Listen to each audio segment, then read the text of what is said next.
Hello student, आज के BA education subject में हमने आज का टॉपिक लिया है शिक्षा का महत्व, इम्पोर्टेंस ऑफ एजुकेशन। और इसमें हम कुछ प्रमुख 8 बिंदुओं के आधार पर शिक्षा के महत्व को समझने का प्रयास करेंगे। और सबसे पहले बिंदु पर हम चर्चा शुरू करते हैं। बालक के व्यक्तित्व का विकास शिक्षा के महत्व में एक प्रमुख बिंदु माना गया है। किसी भी व्यक्ति का व्यक्तित्व उसके शारीरिक, मानसिक,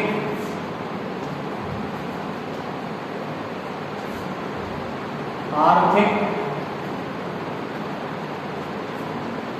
आदि प्रमुख बिंदुओं के आधार पर मापा जाता है। सबसे पहले समाज यह देखता है कि व्यक्ति शारीरिक रूप से स्वस्थ है कि नहीं है। दूसरी बात, उसका मानसिक पक्ष कैसा है, अर्थात वह मानसिक रूप से सही निर्णय लेने में सक्षम है अथवा नहीं है। और तीसरा प्रमुख बिंदु है इसमें कि वह आर्थिक रूप से कितना संपन्न है, अर्थात व्यक्ति स्वयं का, अपने परिवार का और अपने कुटुंबीजनों का आर्थिक रूप से कितने अधिक रूप में पालन पोषण और सहयोग करने में सक्षम है। इन 3 प्रमुख बिंदुओं के आधार पर बालक के व्यक्तित्व का विकास को मापा जाता है। अगर हम बालक की बात ना करके एक व्यक्ति के तौर पर देखें तो ये तीनों बिंदु ज़्यादा अधिक सटीक बैठते हैं और इन्हीं के आधार पर शिक्षा के महत्व को मापने का प्रयास लोग करते हैं कि व्यक्ति का शारीरिक रूप से व्यक्ति को स्वस्थ होना चाहिए, मानसिक रूप से व्यक्ति को स्वस्थ होना चाहिए और आर्थिक रूप से भी व्यक्ति को स्वस्थ होना चाहिए, अर्थात संपन्न होना चाहिए। उसके पास इतना धन तो अवश्य ही होना चाहिए कि वह आत्मनिर्भर व्यक्ति की श्रेणी में आ जाए। दूसरा बिंदु देखें, बालक की मूल प्रवृत्तियों का उन्नयन, शोधन और मार्गान्तरीकरण शिक्षा के महत्व का एक प्रमुख बिंदु है। अर्थात सभी प्रकार के बालक और बालिकाओं में या पुरुष और महिला में सद्गुण और अवगुण पाए जाते हैं। एक शिक्षक के रूप में या माता पिता के रूप में या भाई बहन के रूप में हमारा कार्य बालक की उन मूल प्रवृत्तियों को पहचानना है और उसके सद्गुणों को इतना अधिक रूप में बढ़ा देना है, उन्नयन कर देना है कि उसके जो अवगुण हैं वो छुप जाएं और नष्ट हो जाएं। जब हम किसी व्यक्ति के सद्गुणों को बहुत अधिक रूप में, बहुत अधिक मात्रा में बढ़ा देते हैं तो धीरे धीरे करके पूरी तरह से उसके अवगुण नष्ट हो जाते हैं, समाप्त हो जाते हैं। इसी को हम शोधन का कार्य करते हैं। शोधना, जो भी घर में हम जब किसी दाल या चावल को साफ करते हैं तो उसमें से कंकड़ पत्थर निकाल कर अलग कर देते हैं, उसी तरह से एक व्यक्ति के जीवन में जो भी अवगुण शामिल होते हैं तो एक शिक्षक उन अवगुणों को पहचान कर चुन चुन कर अलग कर देता है ताकि व्यक्ति केवल सद्गुणी रूप में जाना जाए। और मार्गान्तरीकरण का उद्देश्य यह है कि अगर किसी व्यक्ति में कोई विशेष अवगुण है तो उसको किस प्रकार से किसी दूसरे रूप में परिवर्तित कर दिया जाए। जैसे किसी काम भावना से युक्त व्यक्ति में ये प्रवृत्ति पाई जाती है कि जब उस काम भावना का हम शोधन करते हैं, मार्ग बदल देते हैं तो वह एक बहुत अच्छे कलाकार के रूप में जाना जाता है। व्यक्ति के अंदर काम, क्रोध, लोभ, मोह, मद और मत्सर नाम के अवगुण होते हैं। इनके कारण या इनकी अधिकता के कारण व्यक्ति को समाज में एक दृष्टि से देखा जाता है तो हमें इन गुणों या अवगुणों को पहचान कर उनका सही रूप में शोधन करना है ताकि वह समाज के हित के लिए ही उपयोग में लाए जा सकें। काम भावना ना हो तो व्यक्ति संतान उत्पत्ति नहीं करेगा, इसलिए काम भावना होना आवश्यक है, लेकिन उसकी अधिकता समाज के लिए उचित नहीं मानी जाती है, बल्कि उसका सही समय में सदुपयोग करना ही समाज के लिए अच्छा माना जाएगा। भावनात्मक विकास या संवेगात्मक विकास, व्यक्ति को अपनी भावनाओं पर, अपने संवेगों पर नियंत्रण करना आना चाहिए। शिक्षा का महत्व इसमें एक महत्वपूर्ण बिंदु में रखा गया है कि व्यक्ति को अपने संवेगों पर नियंत्रण करना है। इस परिप्रेक्ष्य में शिक्षा महत्वपूर्ण है ताकि व्यक्ति अपने काम, क्रोध, लोभ, मोह, मद और मत्सर जैसे संवेगों को नियंत्रित करके, अपनी भावनाओं को नियंत्रित करके उनका सही जगह पर सही उपयोग करे, तभी उसके जीवन में प्रगति होगी। बालक का समाजीकरण, शिक्षा का महत्व इस बात में है कि कोई भी बालक या बालिका समाज के लिए कितना अधिक उपयोगी है या बन पाया है शिक्षा के द्वारा। अगर कोई भी शिक्षित व्यक्ति समाज के लिए उपयोगी नहीं बन पाया है, राज्य के लिए उपयोगी नहीं बन पाया है, परिवार के लिए उपयोगी नहीं बन पाया है, राष्ट्र के लिए उपयोगी नहीं बन पाया है, तो उसकी शिक्षा का महत्व कम हो जाता है।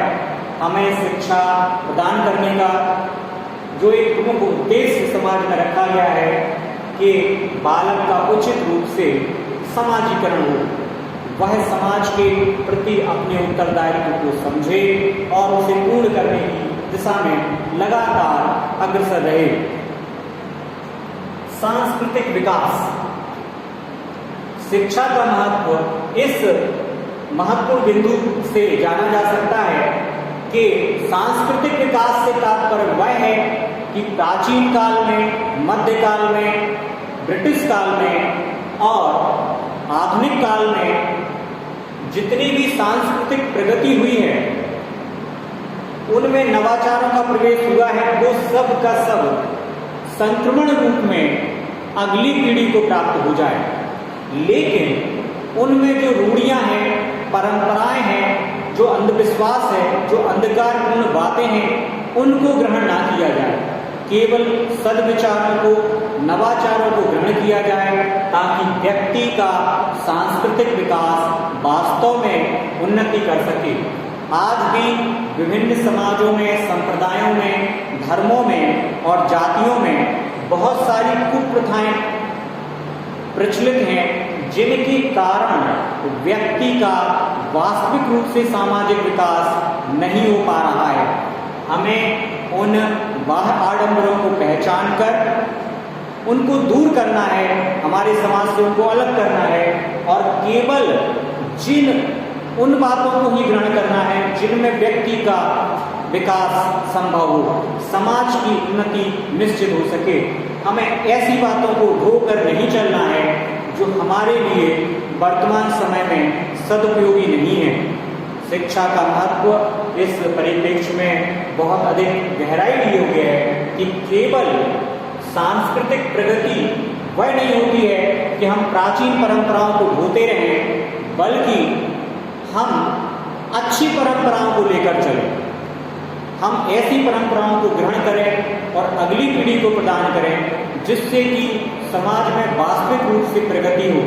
हम किसी अंधविश्वास में ना पड़े, किसी बाह्य आडंबर में ना पड़े, किसी द्वेष भावना से ग्रसित होकर दूसरे धर्म या जाति की बुराई ना करते फिरें, बल्कि सभी जातियों, संप्रदायों और धर्मों में जो अच्छे सद्गुण हैं उनका हम सचेतन रूप से उनको ग्रहण करें और अपनी खुद की प्रगति करें और समाज की प्रगति में भी सहायक बने।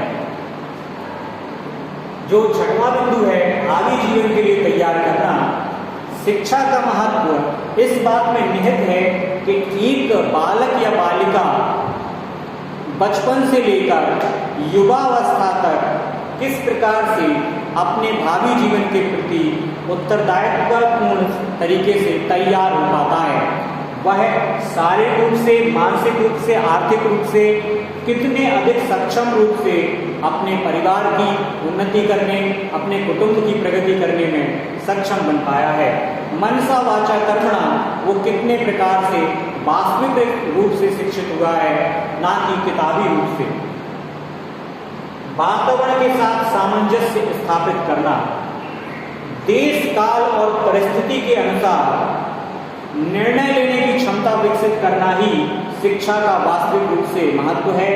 इस बात में कि हम जैसे भी वातावरण में रहें, उस वातावरण में हम रहकर कितनी तेजी के साथ उसके साथ अनुकूलन प्राप्त कर लेते हैं और विरोधी की स्थिति को छोड़कर दूध में जैसे शक्कर घुल जाती है, उसी प्रकार से हम भी उस वातावरण में घुल मिल जाएं और उसके प्रति अनुकूलित हो जाएं। इस बिंदु के रूप में भी शिक्षा का महत्व जग जाहिर है। 8वां और अंतिम बिंदु है राष्ट्रीयता की भावना का संचार करना। ऐसी शिक्षा का जीवन में, शैक्षिक जीवन में कोई भी महत्व नहीं है जिससे व्यक्ति के अंदर राष्ट्र भावना का उदय ना हो। अर्थात शिक्षा का महत्व सर्वाधिक रूप से इस बारे में महत्वपूर्ण है कि प्रत्येक प्रकार की शिक्षा, चाहे वह धार्मिक शिक्षा हो या वह किताबी शिक्षा हो या किसी डिग्री, डिप्लोमा या सर्टिफिकेट स्तर की शिक्षा हो, सभी प्रकार की शिक्षा से व्यक्ति के अंदर राष्ट्रीयता की भावना का विकास होना चाहिए।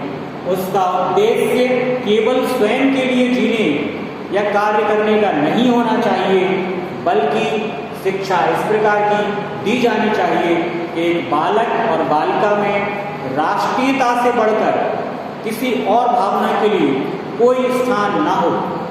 जब राष्ट्र की बात आए तब वह धर्म, जाति, संप्रदाय, क्षेत्र, भाषा, खानपान, वस्त्र, इन सभी प्रकार के बाहरी दिखावों से दूर रहकर केवल राष्ट्र की उन्नति के लिए कार्य करे।